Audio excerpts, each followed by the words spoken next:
Arrivé presque au terme de notre itinéraire avec Maurice Zindel, il m'a semblé stimulant de donner la parole à des écrivains qui, se promenant dans son œuvre, y ont découvert quelques perles précieuses, des auteurs qui, en le lisant, ont senti la porte de leur cœur s'ouvrir, soulevée par l'élan d'un grand vent. Ne fait-on pas son propre miel de tout ce que nous glanons à chaque instant, dans nos lectures, nos rencontres ou nos émerveillements ? Laisser résonner en nous ces trésors pour devenir à notre tour créateurs, c'est peut-être la plus belle façon de remercier celles et ceux qui nous ont inspirés.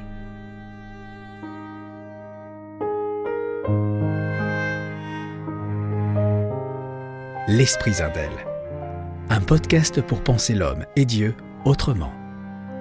Épisode 11, Libre propos, avec Marie-Laure Choplin. J'ai rencontré Marie-Laure Choplin en lisant Un cœur sans rempart, son premier livre paru chez Labor et Fides. On y lit au sujet de Dieu, nous croyons manquer de lui et c'est à lui qu'on manque. Ou encore, heureux sommes-nous si Dieu n'est pour nous rien qu'un inconnu. Je pensais en écho à la façon dont Zindel nous alerte sur l'impasse des fausses images de Dieu, mais aussi à ce Dieu qui mendie notre oui, ce vivant vulnérable que nous pouvons tuer ou sauver. Marie-Laure Choplin a écrit d'autres recueils, petites pépites poétiques qui s'ancrent toujours dans nos jours ordinaires. Elle a l'art d'y forer la lumière. Pour ouvrir ce dialogue, je lui ai demandé comment elle avait découvert les écrits de Maurice Zindel. Alors c'est drôle parce que ça s'est fait assez différemment des autres auteurs importants de ma vie où j'ai eu pour la plupart d'entre eux une lecture très systématique.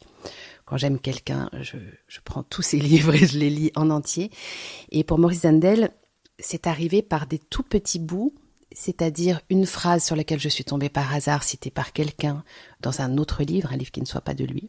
Et en fait, j'ai continué ce rapport de picoreuse, si je peux dire, avec Zindel pendant très longtemps, c'est-à-dire de le lire par tout petits bouts. Et je trouve que d'ailleurs, c'est une lecture qui lui convient bien. Quand après, j'ai lu les livres de façon quand même un peu plus globale, j'ai observé que ça m'arrivait assez souvent de traverser les pages en ratant un trésor ou une perle qui aurait mérité d'être absolument seul sur une page.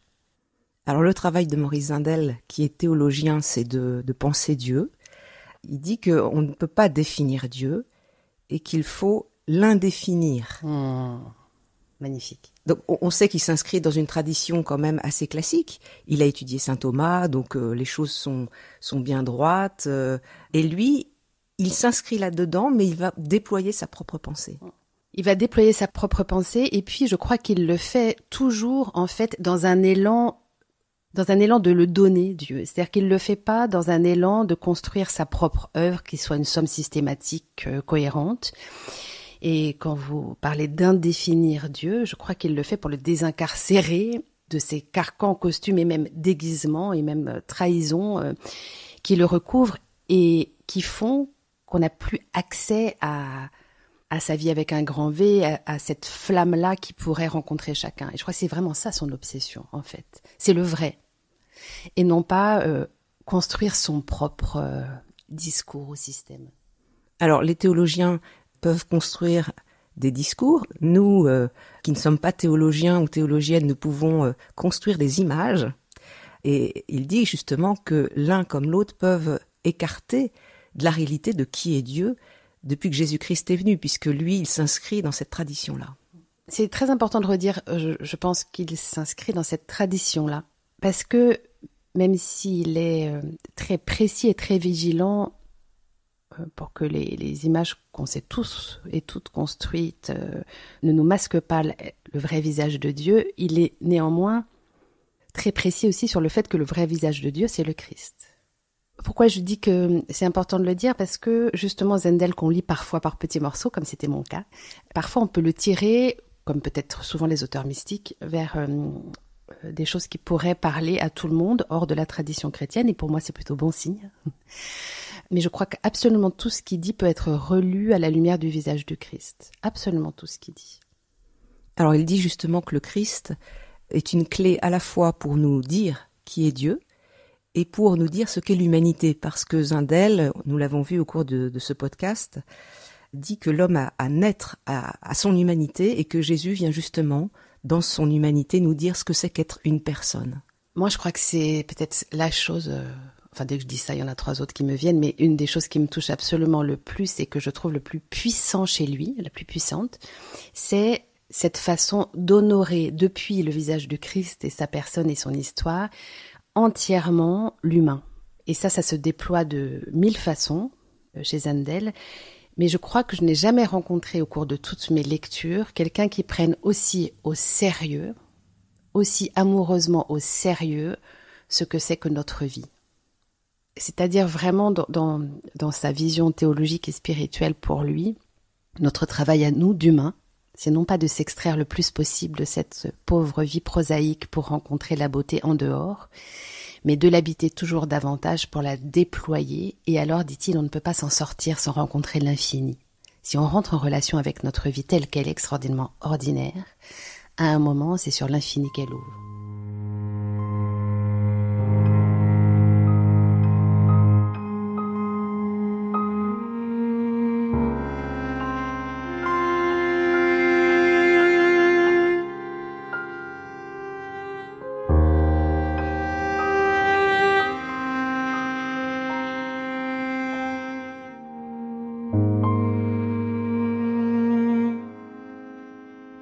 Maurice Zundel dit que on peut croire en Dieu, mais il faut aussi se poser la question, est-ce que nous croyons en l'homme ? Qu'est-ce que ça vous inspire, vous, Marie-Laure Choplin ? Quand vous avez juste commencé à dire ça, ce qui m'est venu, c'est qu'il y a plein de façons de dire Dieu.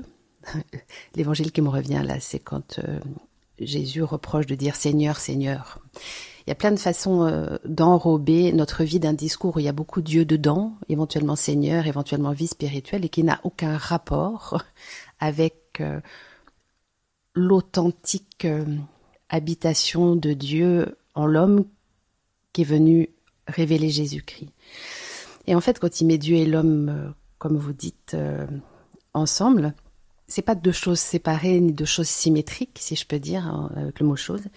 C'est que pour lui, il cite beaucoup, très très souvent Saint Augustin, en parlant de la beauté cherchée dehors, qui finalement attendait dedans l'homme. Pour lui, servir Dieu, ça ne peut rien être d'autre que d'honorer en l'autre et en soi Dieu présent. La vie, c'est ça.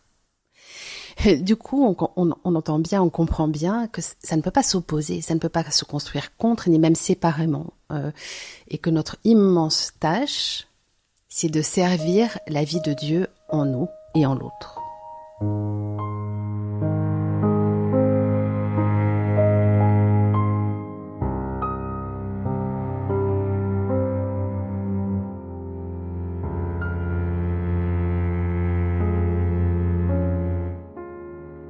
Il s'agit de montrer un Dieu.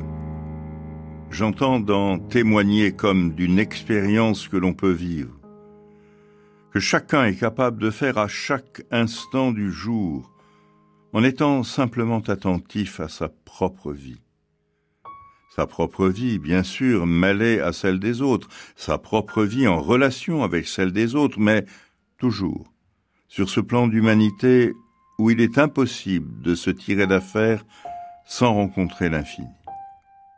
Dès que vous percevez cela dans un petit enfant qui vient de naître, dans le premier sourire de cet enfant, dès que vous sentez ce dedans, que vous en prenez conscience, vous êtes bouleversé. Vous sentez que tout est là finalement, qu'à travers cette fragilité, il y a une grandeur incommensurable qui est d'autant plus éclatante que l'enveloppe est si fragile. Et au fond, toutes nos amitiés, toutes nos tendresses, tous nos amours, finalement, qu'est-ce qu'ils cherchent ? Sinon précisément un dedans, c'est-à-dire une source inépuisable, c'est-à-dire toujours un infini, c'est-à-dire finalement le Dieu vivant, celui qui est le secret le plus intime de notre cœur et qui est le lien éternel de toutes nos tendresses.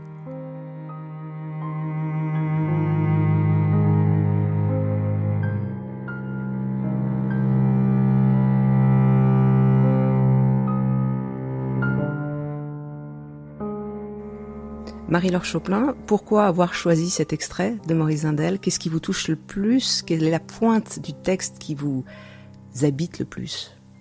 Tout d'un coup, je vois le visage de cet enfant. Je crois que c'est l'expérience peut-être la plus banale, la plus universelle qu'on peut faire, d'être à ce point-là, non seulement émerveillé par un enfant qui vient de naître, mais de sentir qu'il y a quelque chose d'immense qui se passe là. Et ce quelque chose d'immense, la fragilité non seulement ne l'empêche pas, la fragilité de cet enfant-là, sa dépendance ne l'empêche pas, et la forme d'impuissance qui est celle d'un nouveau-né ne l'empêche pas. Non seulement ne l'empêche pas, mais presque la fait voir. Et quand je lis ça, je me dis, oh mon Dieu, mais le nombre d'années de notre vie qu'il nous faut pour arriver à renoncer à croire que c'est dans la puissance, dans l'invulnérabilité et dans l'indépendance que se trouve le rayonnement de la vie. Voilà, et ce qui me touche incroyablement, c'est peut-être cette phrase-là aussi, en étant simplement attentif à sa propre vie. C'est-à-dire, il n'y a rien besoin de rajouter. La vie spirituelle pour Zindel, c'est pas une couche de jolies choses qu'on va mettre sur notre vie, c'est une attitude intérieure où notre regard va se porter avec beaucoup d'attention et j'allais dire de chasteté, c'est-à-dire que la première chose à faire, ce n'est pas d'agir pour transformer le monde, ni même de gémir, ni même de récriminer, ça me fait penser à des choses un peu récentes, mais d'être absolument attentif, parce qu'on est persuadé qu'à même ce qui compte le plus pour l'humain, c'est-à-dire les relations, Dieu se donne et Dieu se livre. C'est-à-dire qu'on apprend qui il est à cet endroit-là. Et en se livrant entièrement à ce que c'est que l'amour, c'est Dieu qu'on rencontre, c'est l'infini qu'on rencontre. Je trouve ça absolument incroyable de dire que toutes nos amitiés, toutes nos tendresses, tous nos amours, finalement, qu'est-ce qu'ils cherchent? À part cette source inépuisable qu'est le Dieu vivant. Marie-Laure Choplin, vous avez prononcé le mot attentif. Être attentif, être attentive. Et Maurice Zindel, justement, nous invite à regarder le monde de l'intérieur. Il déplore le fait que souvent, on est en extériorité. On considère le monde comme un objet, les gens comme des choses.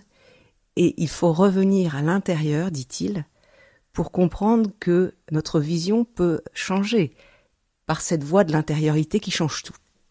Alors j'aime beaucoup comment vous mettez en lien l'intériorité et voir l'autre. Parce que je crois que ça aussi c'est très spécifique chez lui. Je ne l'ai jamais vu ailleurs avec autant de puissance et de clarté. Effectivement, on pourrait dire ce rapport extérieur qu'il dénonce, ce rapport à l'image, c'est tout ce qui va transformer les gens, mais tout même, les gens, les gestes et même les objets en choses et uniquement en choses. Tout devient chose pour mon regard et pour la vie. Et la vision intérieure consiste à avoir ce regard visionnaire ou croyant envers chaque geste et chaque être qui voit en lui non seulement l'homme habité par Dieu, mais l'homme, la personne, la femme, l'enfant, qui détient une étincelle unique du Dieu qu'il va avoir à mettre au monde de façon unique. Là, il y a deux choses que je trouve incroyables. La première, c'est que on connaît beaucoup, il me semble, quand on connaît Maurice Zindel, on le connaît beaucoup pour effectivement son éloge de l'intériorité. Mais à aucun moment chez lui, la conséquence de cette reconnaissance de l'incomparable dignité du dedans où Dieu habite ne s'accompagne de « Ah bien, enfermons-nous en nous-mêmes pour vivre en paix enfin avec cette lumière qui m'habite ». C'est absolument tout le contraire. C'est qu'une fois qu'il a découvert qu'en lui-même, Dieu était et rendait digne tout, c'est-à-dire le moindre geste au quotidien, comme il dit, le bureau, le réfectoire, toutes les choses extrêmement prosaïques que nous faisons, il le reconnaît aussi dans l'autre. Et l'idée, c'est pas de s'enfermer autour de cette lumière comme si c'était le seul lieu vivable. L'idée, c'est, depuis cette lumière reconnue, aller servir cette lumière chez l'autre. Et une chose qui me touche extraordinairement, et c'est pareil, je crois que je ne l'ai trouvé que chez lui, c'est que pour lui, c'est pas une lumière anonyme. C'est-à-dire, vous n'êtes pas pour moi précieuse parce que, comme tout le monde, vous avez Dieu en vous. Oui, vous l'êtes pour ça, mais vous l'êtes aussi parce que en vous, Béatrice, il y a une chose que personne d'autre n'a. C'est-à-dire qu'il s'est donné, il parle de secret à un moment. Il parle de musique intérieure, de petite musique intérieure. De petite musique intérieure. À un autre moment, il dit chacun est dépositaire d'un secret unique. C'est-à-dire que vous, Béatrice, vous allez au monde livrer une part de la vie de Dieu que vous seul êtes capable de livrer, que tout le monde ignorerait si vous menez pas votre vie au bout. Ça, je trouve que c'est incroyable de pouvoir entendre et dire ça.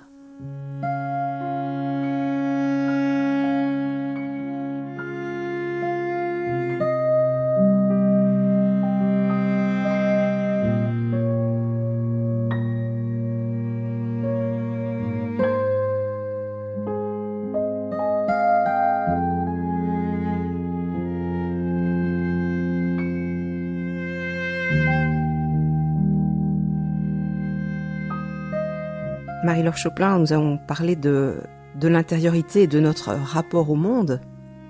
Et j'aimerais qu'on passe à un autre volet de notre entretien. Vous avez souhaité parler de la religion. Alors c'est vrai que la religion, c'est un gros mot. Beaucoup de nos concitoyens rejettent d'ailleurs ce mot, préfèrent parler de spiritualité. Et Maurice Zindel écrit beaucoup sur ce thème-là. Et notamment de l'articulation entre la pratique personnelle, la spiritualité personnelle d'une personne, et puis l'Église, la collectivité, le collectif dans lequel ça s'inscrit. Et il dit, attention, pas l'un sans l'autre. Il insiste beaucoup sur la dimension personnelle de la foi chrétienne. C'est ça, il dit pas que l'un vaut plus que l'autre, il dit que l'un, c'est-à-dire les traditions, les sacrements, l'Eucharistie, Dieu sait s'il a eu des magnifiques paroles sur l'Eucharistie, que la prière d'église, etc. Rien ne tient de cela, rien ne peut prendre vie, il le dit pas comme ça, mais ça revient à ça, si chez la personne qui le vit et qui le reçoit, il n'y a pas une vraie implication authentique, personnelle et en lien avec sa vie propre. C'est-à-dire, la question, c'est pas tellement « il y a une part individuelle et une part collective, il y a une part de la tradition et une part subjective, mais est-ce que ce Dieu qu'on me raconte et que je vais trouver dans telle ou telle tradition, sacrement, rituel, est bien en lien avec le souffle qui m'anime là, aujourd'hui, maintenant dans ma vie. Je dis aujourd'hui, maintenant dans ma vie parce que pour lui, c'est aussi extrêmement important que le croyant suive le mouvement de la vie en lui. C'est-à-dire, à un moment, il va découvrir tel visage de Dieu, mais la vie avançant, c'est comme il dit, un Dieu neuf qui va lui apparaître. Donc, même quand le croyant est à un endroit authentique et ajusté pour sa propre vie, ça ne veut pas dire qu'il a trouvé l'endroit une fois pour toutes. Parce que pour lui, vraiment, ce qui est important, c'est d'être fidèle au mouvement de la vie pour découvrir tout au long de cette vie le Dieu vivant qui le concerne.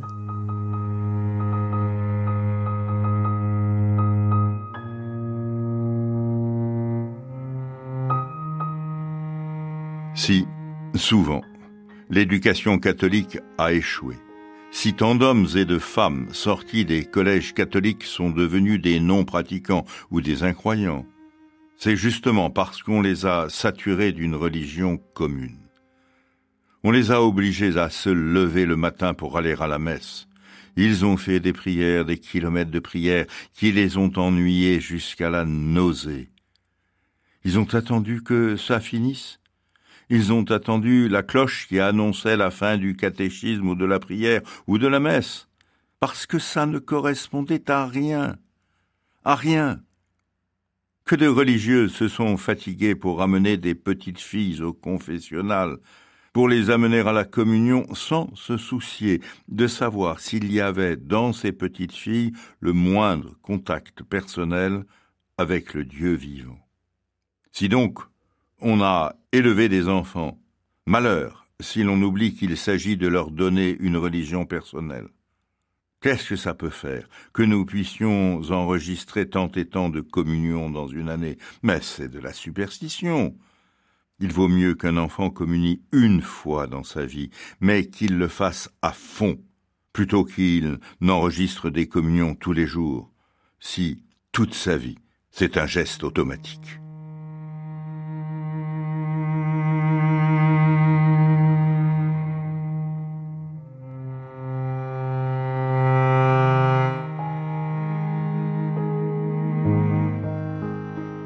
Marie-Laure Chopin, c'est assez étonnant, ce texte, il est écrit avant le Concile. Comment vous recevez ces mots aujourd'hui ? Parce qu'on peut se dire, mais on est sorti de ce monde-là, en fait. Alors, on n'est pas sorti du tout. Évidemment, c'est plus le même contexte sociétal et idéologique. Mais là où, par exemple, on est au même endroit ou souvent tenté de l'être, c'est dans la recherche d'évaluer notre fécondité au nombre, par exemple. Au nombre de baptêmes, au nombre de vocations. J'entendais quelqu'un récemment cet été qui me disait, en parlant d'un prêtre, cet homme est vraiment merveilleux.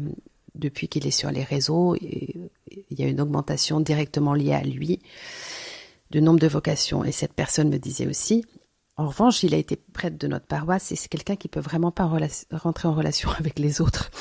C'est peut-être un homme très bien, c'est pas le sujet, mais c'était tellement spectaculaire pour moi d'entendre ces deux choses l'une à côté de l'autre.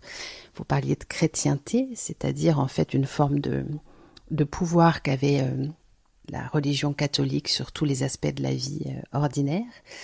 Je crois que ce qui est très actuel, c'est cette tentation de mesurer notre fécondité. Notre performance. Oui, à la performance, c'est-à-dire au nombre. Au nombre, à la réussite. C'est-à-dire, c'est un peu comme, vous savez, quand la religion catholique est devenue la religion d'État, plein de structures d'église se sont calquées sur les structures romaines, c'est comme ça. Donc c'est assez intéressant d'aller regarder dans le détail comment ça s'est fait, cette fusion-là. Et alors aujourd'hui, où tout doit être performant, parce que c'est vraiment un culte qu'on voue à la performance dans tous les domaines, l'Église n'en est pas indemne non plus. Et ce qui est vraiment extrêmement intéressant, on pourrait en parler des heures parce que ça se décline à l'infini, c'est que Zendel rappelle que ce qui compte, c'est la rencontre vivante d'un être avec le Dieu de la vie. Et que ça se fait sous le mode de la confidence. Ouais, c'est beau ce mot de confidence. Pour Zendel, c'est une chose très intime, très secrète, c'est-à-dire aussi sur lequel nous, on ne peut pas avoir la main quand on est responsable de catéchèse, que ce soit envers des adultes, peut-être encore plus envers des enfants. Combien de fois, avec les enfants, j'ai pu être heurtée, violemment heurtée, par la façon dont les adultes leur prouvent que eux savent, que les enfants sont des pages blanches sur lesquelles on va écrire la vraie histoire de Dieu. Et il le dit dans ce texte-là à un moment, sans se soucier jamais de savoir s'il y avait dans ces petites filles le moindre contact personnel. C'est-à-dire, avant d'aller plaquer nos schémas dans lesquels on leur demande de rentrer, à ces enfants-là, se mettre d'abord à l'écoute de comment en elles, ces petites filles, comment en eux, ces petits garçons, vit déjà Dieu, et par où ils le disent, et par où ils l'entendent. Et c'est à cet endroit-là qu'on peut accompagner. C'est très vrai pour les adultes aussi. Jésus dit, c'est Zendel qui parle, Jésus n'est pas mort pour nous faire entrer dans la camisole de force des formules toutes faites. Je repensais, je l'ai plus en tête par cœur, à ce texte de Peggy. Je pense qu'il l'a écrit avant, donc je ne sais pas si c'est une chose qui a pu inspirer Zendel dans ce passage que vous lisiez, que Jésus n'a pas donné des paroles mortes comme des momies à tenir enfermées dans des boîtes. Oui, ça ressemble un peu à la camisole. Et dans ce texte de Peggy, plus loin, il dit « Quelle chance nous avons d'être chers, mon enfant, parce que notre chair seule peut garder vivantes les paroles vivantes de Jésus-Christ. » Je crois que c'est la même chose, c'est-à-dire dans la vie de cet enfant-là, de cet adulte-là, dans cette vie vivante qui peut garder charnellement vivante les paroles du Christ, comment je me mets à l'écoute de cette rencontre confidence unique sur laquelle on l'entend tellement, quand vous l'avez dit tout à l'heure, c'est une vraie violence, un viol-violence que de vouloir s'immiscer pour y mettre de l'ordre.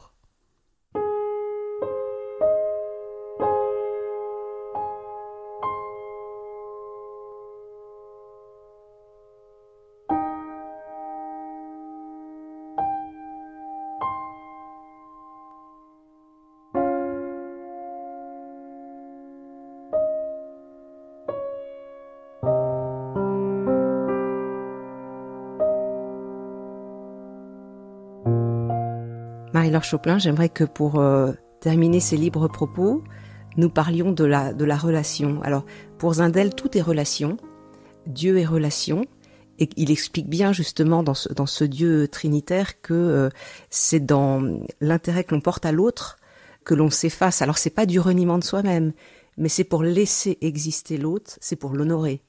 Et je crois que ce thème vous est particulièrement cher. Honorer la présence de l'autre. Vous voyez, quand vous dites servir l'autre, honorer l'autre, si on s'oblitère soi-même, de fait, c'est soi-même qu'on regarde. C'est-à-dire, la question, c'est toujours moi. Moi pour me barrer ou moi pour me mettre en avant, c'est toujours moi. Quand c'est l'autre qu'on contemple, la question, c'est plus moi. Et en fait, c'est ça le critère. Dans la morale, extrêmement souvent, on croit faire bien et on passe son temps à s'évaluer soi-même. Dans ce honorer que décrit mais tellement merveilleusement bien Zendel, il y a, et pour moi c'est la définition aujourd'hui de l'amour, garantir, veiller un espace où l'autre puisse être qui il est et porter sa propre musique au monde.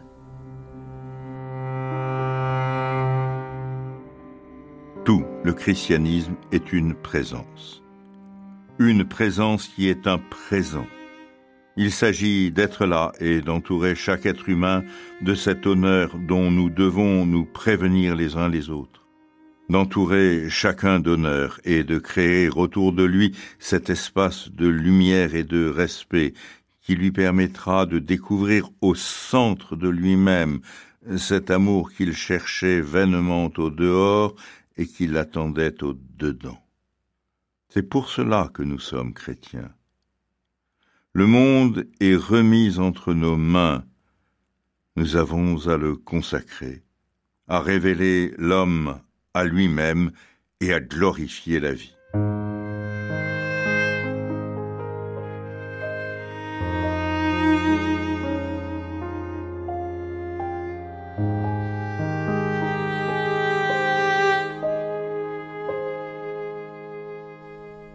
Marie-Laure Choplin, se rendre présent à l'autre, l'honorer, qu'est-ce que ça nécessite ? Ça nécessite d'abord de renoncer à son propre projet. Parce que combien de fois, pour nous soucier d'autrui, c'est immédiatement agir. Agir pour lui, éventuellement l'aider quand on est généreux. Mais tout ça, même sous les plus beaux aspects, sous-entend qu'on sait à la place de l'autre par où il devrait aller. Et dans ce tout petit texte si court, on entend que cette présence, elle demande à d'abord renoncer au pouvoir sur l'autre et à servir la beauté et la lumière qui est déjà là. Donc non pas lui apporter, mais l'honorer. Et ce faisant, on ne fait rien d'autre que reprendre ce geste si simple et si coûteux du Christ, d'être au service, honorer, révérer la lumière de chaque personne qu'il rencontrait, sans lui dire « fais ça, fais pas ça, va d'abord là ». Donc il vient comme on prierait auprès de l'autre. Et je crois que quand on est regardé comme ça, c'est tout à fait saisissant et ça peut faire des virages dans la vie absolument incroyables. D'être aimé sans que la personne prenne ou n'ait la main mise sur vous.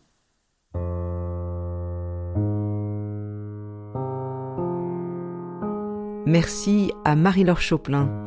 Je vous invite à découvrir ses livres « Un cœur sans rempart »,« Un seul corps », mais aussi « Jour de royaume » sont parus chez Parole et Fides dans la collection Petite bibliothèque de spiritualité. Lecture Pascal Rioux, voix Hubert Artig, musique originale Hugues Laurent, un podcast réalisé par Béatrice Soltner.